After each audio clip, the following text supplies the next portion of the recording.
Assalamualaikum warahmatullahi wabarakatuh. Perkenalkan, nama saya Dea Putri Ayu dengan NIM 2130604139 dari kelas Majalah 3. Pada kesempatan kali ini saya akan memaparkan apa itu zakat mal.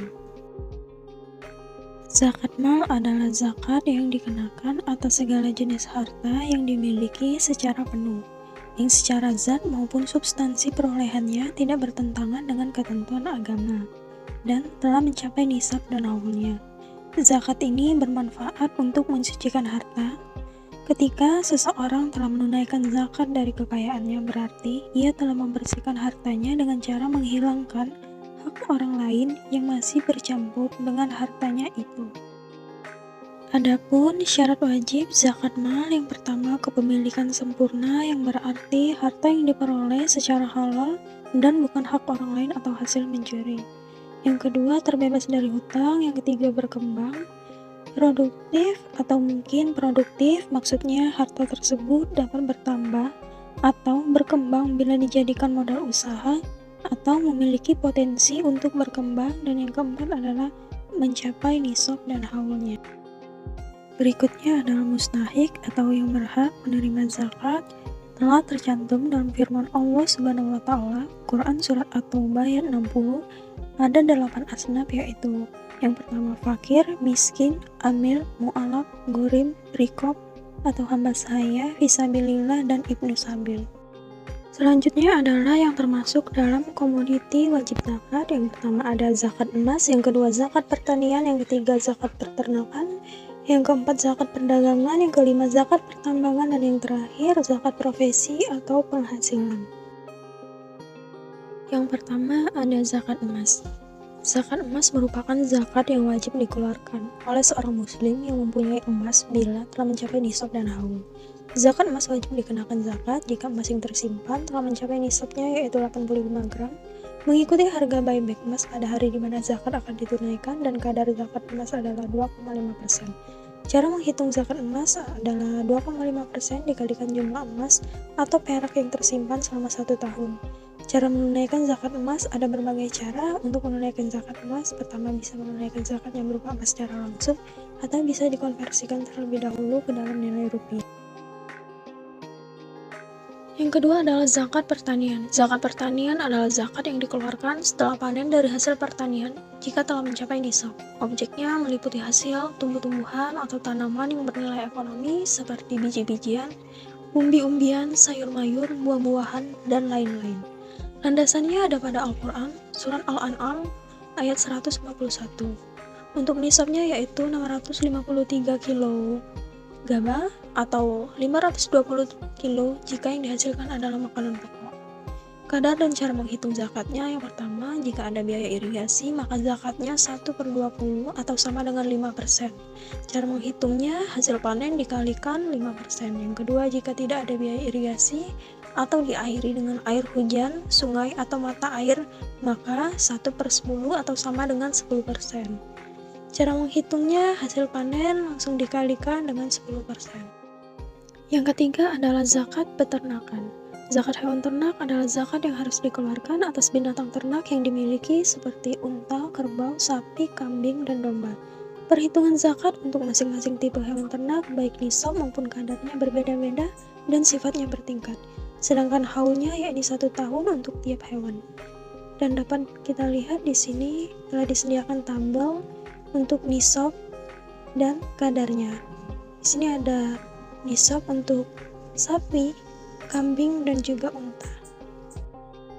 Yang keempat adalah zakat perdagangan. Zakat perdagangan adalah zakat yang dikeluarkan dari harta niaga, sedangkan harta niaga adalah harta atau aset yang diperjualbelikan dengan maksud untuk mendapatkan keuntungan. Dengan demikian, maka dalam harta niaga harus ada 2 motivasi, yaitu motivasi untuk berbisnis, diperjualbelikan, dan motivasi mendapatkan keuntungan.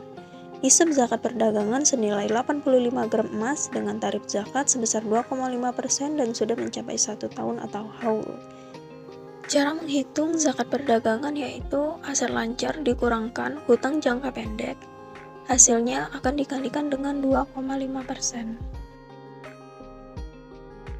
Yang kelima, zakat pertambangan. Zakat hasil tambang adalah zakat yang dikeluarkan untuk setiap barang hasil dari penambangan yang digali sekaligus harus memenuhi nisab.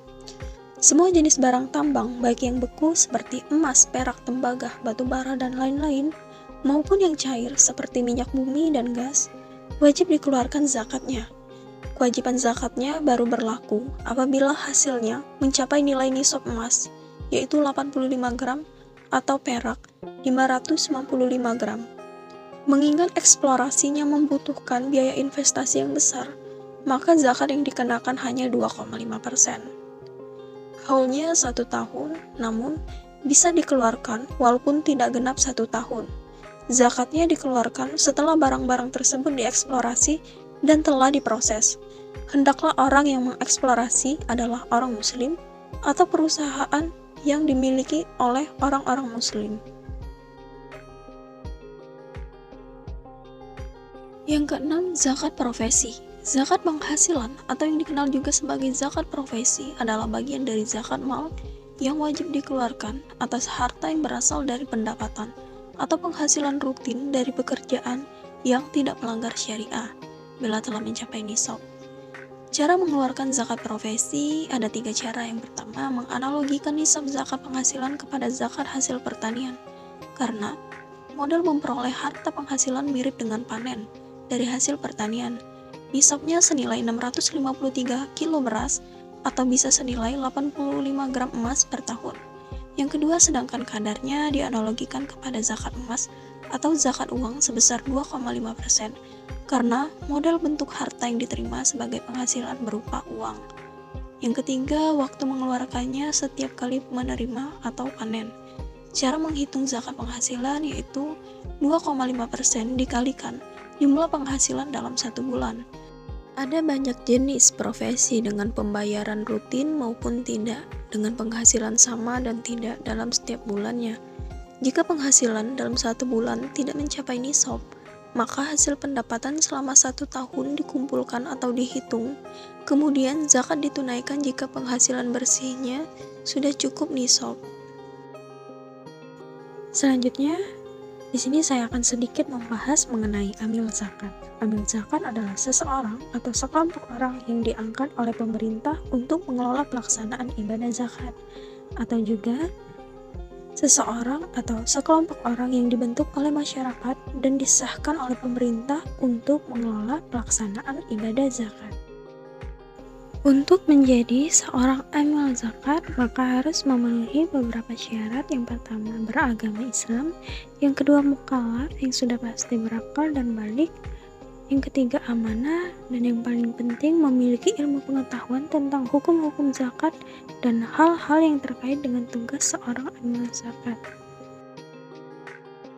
Adapun tugas yang harus dilakukan oleh seorang amil zakat, yang pertama, penarikan atau pengumpulan zakat yang meliputi pendataan wajib zakat, penentuan objek wajib zakat, besaran nisab zakat, besaran tarif zakat, dan syarat-syarat tertentu pada bidang masing-masing objek wajib zakat. Yang kedua, pemeliharaan zakat yang meliputi inventaris harta, pemeliharaan, serta pengamanan harta zakat. Dan juga yang ketiga, pendistribusian zakat yang meliputi penyaluran harta zakat agar sampai kepada mustahik zakat secara baik dan benar, dan termasuk pelaporan.